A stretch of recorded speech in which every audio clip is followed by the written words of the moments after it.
함께 묵도하심으로 3일 예배 하나님 앞에 드리도록 하겠습니다.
수고하고 무거운 짐진 자들아 다 내게로 오라. 내가 너희를 쉬게 하리라. 오늘도 예수 그리스도의 음성을 듣게 하시고 그 부르심에 순종해서 예배 자리로 나와 하나님께 영광 돌리게 하시니 참으로 감사를 드립니다. 부족하고 연약한 인생이지만 그래도 저희들 구원하시기 위해서 이 자리로 인도하신 줄 믿사오니 하나님 앞에 감사와 찬송으로 영광 돌리는 예배가 되게 하여 주옵소서. 이 예배를 통해서 저희들 하나님의 음성을 들을 수 있도록 하나님 도와주시고 그 말씀 듣고 생명길 걸어가는 저희들 되기를 원하오며 모든 영광 성삼위 하나님 홀로 받으시고 우리에게 복 주시기를 원하올 때 우리 구주 되신 예수 그리스도의 이름으로 기도드리옵나이다. 아멘. 찬송가 260장 함께 부르시겠습니다.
오늘 말씀은 시편 100편 말씀입니다.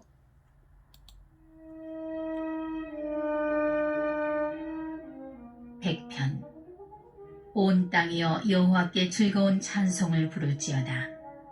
기쁨으로 여호와를 섬기며 노래하면서 그의 앞에 나아갈지어다. 여호와가 우리 하나님이신 줄 너희는 알지어다. 그는 우리를 지으시니요 우리는 그의 것이니 그의 백성이요 그의 기르시는 양이로다. 감사함으로 그의 문에 들어가며 감사함으로 그의 궁정에 들어가서 그에게 감사하며 그의 이름을 송축할지어다. 여호와는 선하시니 그의 인자하심이 영원하고 그의 성실하심이 대대에 이르리로다. 아멘.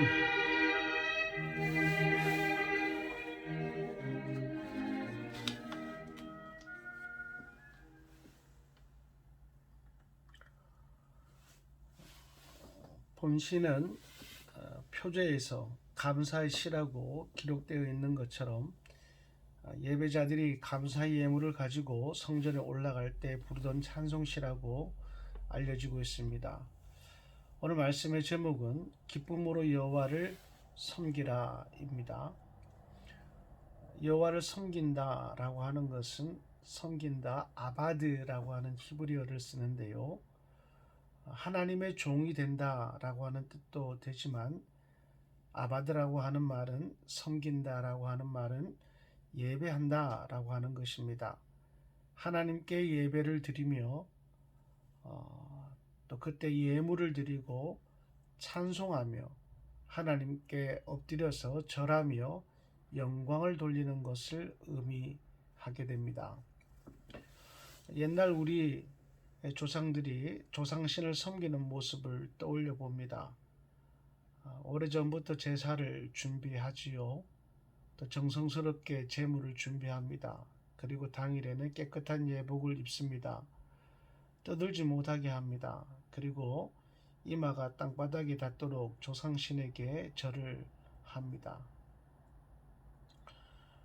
우리는 하나님을 어떻게 예배하고 있습니까? 분명한 것은 세월이 지나갈수록 하나님께 예배하는 우리의 모습은 날로 그 정성스러운 모습이 사라지는 것 같아서 안타까운 마음이 듭니다. 하나님을 예배한다 라고 하는 뜻의 히브리어 아바드는 종이 된다 라는 뜻을 내포하고 있습니다. 그래서 영어 성경도 serve라는 단어로 예배를 표현합니다. 섬긴다 라고 하는 것이지요. 종된 사람은 주인 앞에 엎드립니다. 우리가 하나님께 예배할 때 마음으로부터 종이 되어서 하나님을 엎드려 절하는 참 예배자가 되었으면 좋겠습니다. 시인은 하나님을 기쁨으로 예배하라 이렇게 2절에서 권면하고 있습니다.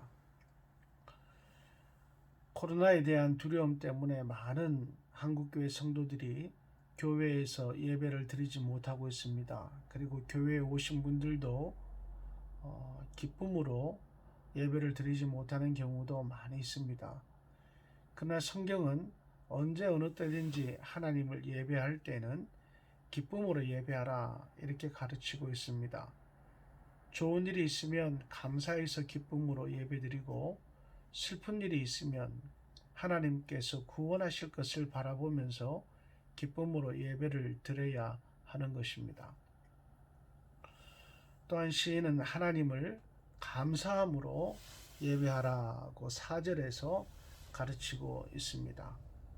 감사함으로 그의 문에 들어가며 찬송함으로 그의 궁정에 들어가서 그에게 감사하며 그의 이름을 송축할지어다. 아멘. 감사함으로에 해당하는 히브리어는 토다라고 하는 단어인데요. 이 토다라고 하는 감사함으로라는 단어에는 두 가지 뜻을 내포합니다. 하나는 찬송이고 또 다른 하나는 감사 제물입니다. 그래서 감사함으로 예배한다라고 하는 것은 성전에 올라와서 하나님을 찬송하며 또한 하나님 앞에 감사의 제물을 드린다라고 하는 뜻이 되겠습니다. 시편 50편 23절 말씀은 감사로 제사 드리는 자가 하나님을 영화롭게 하는 예배자이고 옳은 예배를 드리는 자이고 또한 하나님의 구원을 받을 자임을 말씀하고 있습니다. 성경 말씀대로 늘 감사함으로 예배하는 성도가 되시기를 바랍니다. 우리는 왜 이렇게 기쁨과 감사함으로 하나님을 예배해야 합니까? 3절 말씀 보면은 여호와가 우리 하나님이신 줄 너희는 알지어다. 그는 우리를 지으시니요 우리는 그의 것이니 그의 백성이요 그의 기르시는 양이로다. 이 말씀을 보면은 우리는 하나님을 기쁨과 감사함으로 예배해야 될 이유를 발견할 수 있습니다. 먼저 여호와가 우리 하나님이시기 때문에 우리는 늘 기쁨과 감사로 예배를 드려야 합니다. 여호와는 이스라엘의 유일신 이름입니다. 이스라엘의 유일신의 이름이 여호와입니다. 우리가 부르는 또 다른 여호와 이름은 하나님인데요. 히브리어로 엘로힘. 여호와가 참 신이다. 전능하신 신이시다. 여호와가 이런 뜻이 되겠습니다. 세상에는 많은 신들의 이름이 있습니다만 그것들은 우상에 지나지 않습니다. 참신, 우리를 도우시고 우리를 구원하신 전능하신 하나님만이 진정한 신이라 할 수 있습니다. 그래서 우리는 하나님을 기쁨과 감사함으로 예배해야 하는 것입니다. 두 번째, 우리가 하나님을 기쁨과 감사로 예배해야 될 이유는 여호와께서 우리를 지으셨기 때문입니다. 여호와는 엘로힘, 전능하신 하나님이시라고 말씀드렸습니다. 그래서 하나님은 전능하신 능력으로 세상 만물을 창조하셨을 뿐만 아니라 우리 인간도 창조하셨습니다. 우리나라에서 창조를 믿는 사람들이 얼마나 되겠습니까만 대통령이 성경책에 손을 얹고 취임 선서를 하는 미국에서도 창조론보다는 진화론을 믿는 사람들이 점점 많아지고 있습니다. 참 안타까운 일이 아닐 수가 없습니다. 그러나 여러분, 성경은 진리입니다. 그 진리의 말씀은 영원합니다. 이사야 40장 8절 말씀을 보면 풀은 마르고 꽃은 시드나 우리 하나님의 말씀은 영원히 서리라 이렇게 말씀하고 계십니다. 누가 뭐라고 해도 세상 만물은 하나님의 전능하신 능력으로 창조되어진 사실은 영원히 변하지 않는 진리입니다. 오늘도 내가 있게 하신 하나님, 나를 위해서 우주 만물을 이렇게 아름답게 지으신 하나님을 찬양하며 우리 모두 감사하시는 은혜가 있기를 축원합니다. 세 번째, 우리가 하나님을 기쁨과 감사로 예배해야 될 이유는 우리는 하나님의 소유된 하나님의 백성이기 때문에 그렇습니다. 성경은 우리는 그의 것이니 그의 백성이요 이렇게 말씀합니다. 우리는 하나님의 소유된 하나님의 백성이라고 하는 뜻입니다. 하나님은 나를 지으셨기 때문에 나는 당연히 하나님의 소유입니다. 하나님의 것입니다. 그래서 성경에는 여호와를 영어 성경에는 여호와를 The Lord라고 표현합니다. 하나님이 나의 주님이라는 뜻입니다. 어떤 유명한 분이 개가 사람보다 낫다라고 한 기사를 얼마 전에 본 적이 있습니다. 개가 어떻게 사람보다 낫겠습니까만 그러나 개가 사람보다 나은 것 몇 가지는 있는 것은 사실인 것 같습니다. 그 중 하나는 개는 주인을 잘 알아본다라고 하는 겁니다. 저희 집에 기르고 있는 복돌이도 제가 가면 두 손을 모으고 땅바닥에 착 엎드려 저를 기다리고 있습니다. 제가 주인이기 때문에 복종하는 것이지요. 세상의 많은 사람들은 자신을 하나님께서 지으신 줄을 모르기 때문에 하나님을 예배하지 않고 또 예배하는 것조차 방해를 합니다. 그러나 하나님께서 나를 지으신 것을 아는 사람들은 하나님을 기쁨과 감사로 예배해야 하는 것입니다.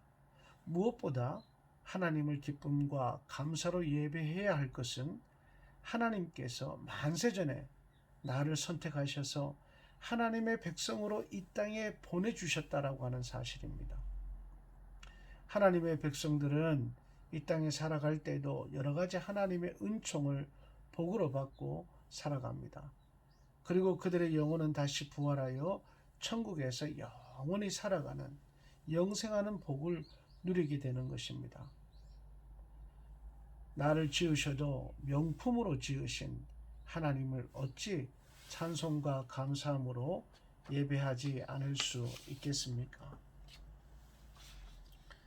마지막으로 우리는 하나님의 기르시는 양이기 때문에 우리는 하나님을 기쁨과 감사로 예배해야 합니다. 우리가 하나님의 기르신 양이라고 하는 이 사실은 하나님께서 우리의 목자가 되신다라는 말씀입니다. 목자 되신 하나님에 대해서는 우리가 너무나 잘 알고 있습니다만, 그러나 정말 중요한 것은 목자 되신 하나님께서 내 인생에 개입하시고 나를 길러주신다. 할렐루야. 이 사실이 정말 중요한 사실입니다. 이스라엘 백성들이 출애굽해서 광야 생활을 할 때에 목자 되신 하나님께서 어떻게 이스라엘 백성들을 기르셨는가를 보면 우리는 하나님을 의지할 수밖에 없으며 하나님을 기쁨과 감사로 예배할 수밖에 없는 것입니다. 하나님께서는 이스라엘 백성들이 양식이 없다라고 할 때 만나를 주셨지 않습니까? 고기가 먹고 싶다고 할 때 고기를 주셨고 물이 마시고 싶다 할 때 물을 주셨습니다. 하나님께서는 그들의 필요를 늘 공급해 주셔서 그들을 길러 주셨던 겁니다. 또한 그들이 고단할 때에 엘림의 그늘을 주셨고 그들이 홍해 바다 앞에서 바로에게 죽게 되는 그런 위기에 빠졌을 때는 홍해 바다를 갈라 그들을 건져 구원해 주셨습니다. 이스라엘 백성들이 젖과 꿀이 흐르는 가나안 땅으로 가는 길을 벗어나서 갈 때에는 정도를 벗어나서 갈 때에는 그들에게 따끔한 회초리를 들어서 40년을 광야에서 방황하게 벌을 주시기도 하셨습니다. 그러나 하나님의 인도하심을 따라가는 이스라엘 백성들은 모두 다 광야에서 죽지 아니하고 젖과 꿀이 흐르는 가나안 땅에 들어가게 하셔서 이스라엘이라고 하는 나라를 이루는 엄청난 축복을 그들에게 주신 것입니다. 사랑하는 성도 여러분, 하나님은 우리의 목자가 되십니다. 이스라엘 백성들을 젖과 꿀이 흐르는 가나안 땅으로 인도하사 복된 나라를 이루게 하듯이 하나님은 당신의 양인 우리를 인도하사 천국에서 영생하는 길을 가게 하시는 겁니다. 출애굽한 이스라엘 백성들을 하나님께서 먹이고 입히고 보호하신 것처럼 우리가 천국 가는 이 땅의 여정 속에서 나그네 인생길에서도 험난한 광야길에서도 하나님은 똑같이 우리를 먹이고 입히고 보호하시는 줄 믿음으로 받으시기를 바랍니다. 하나님은 나의 목자가 되시고 나는 하나님의 양이라는 말씀입니다. 하나님은 예배를 통해서 우리를 먹이시고 입히시고 보호하시며 젖과 꿀이 흐르는 땅으로 인도하신다는 사실을 기억하시면서 하나님을 늘 기쁨과 감사함으로 예배하시기를 축복합니다. 말씀을 맺습니다. 시인은 오늘 본문 1절 말씀에서 온 땅이여 여호와께 즐거운 찬송을 부를지어다 이렇게 권하고 있습니다. 유대인들은 자기 자신들만 하나님의 선택을 받은 선민인 줄 알고 이방 사람들의 구원을 부정하고 있습니다. 그러나 하나님은 아브라함의 이름과 사라의 이름을 통해서도 세상 만민들을 구원할 것을 예고하셨습니다. 그들의 이름의 뜻이 뭡니까? 열국의 아비입니다. 열국의 어미입니다. 계시록 21장 24절 말씀을 보면 만국이 그 빛 가운데로 다니게 될 것을 예고하고 있습니다. 그러므로 예배는 유대인들만 드리는 것이 아닙니다. 혈통이 다를지라도 하나님을 믿는 하나님의 백성들, 아브라함의 영적인 후손들도 누구나가 예배를 드려야 하는 것입니다. 하나님을 기쁨으로 예배하는 성도들이 되셔서 참 예배자가 되시고 예배를 통해 주시는 하나님의 은총을 풍성하게 누리며 살아가시는 우리 교우들 되시기를 주의 이름으로 축원합니다. 거룩하시고 자비로우신 하나님 아버지, 우리에게 성경의 진리의 말씀, 생명의 말씀을 주셔서 오늘도 주님의 음성을 듣게 도와주시고 주님의 계획하심과 주님의 마음을 알게 하심으로 저희들이 우리의 목자 되신 주님을 믿고 의지하며 따라갈 수 있도록 인도해 주시니 감사를 드립니다. 늘 저희들 말씀에 순종하며 살아서 목자 되신 하나님의 인도하심을 따라 살게 하여 주셔서 저희들이 가는 인생길이 비록 광야 인생에 속해 있지만 그러나 이 광야 속에서도 엘림과 같은 쉼이 있는 푸른 초장과 맑은 시냇물가의 인생으로 저희들 인도하여 주시옵소서. 말씀 주심을 감사하며 예수 그리스도 이름으로 기도드리옵나이다. 아멘. 우리 찬송 570장 힘차게 부르시겠습니다.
주기도로 예배를 마치겠습니다. 하늘에 계신 우리 아버지여, 이름이 거룩히 여김을 받으시오며 나라가 임하시오며 뜻이 하늘에서 이루어진 것 같이 땅에서도 이루어지이다. 오늘 우리에게 일용할 양식을 주시옵고 우리가 우리에게 죄 지은 자를 사하여 준 것 같이 우리 죄를 사하여 주시옵고 우리를 시험에 들게 하지 마시옵고 다만 악에서 구하시옵소서. 나라와 권세와 영광이 아버지께 영원히 있사옵나이다. 아멘.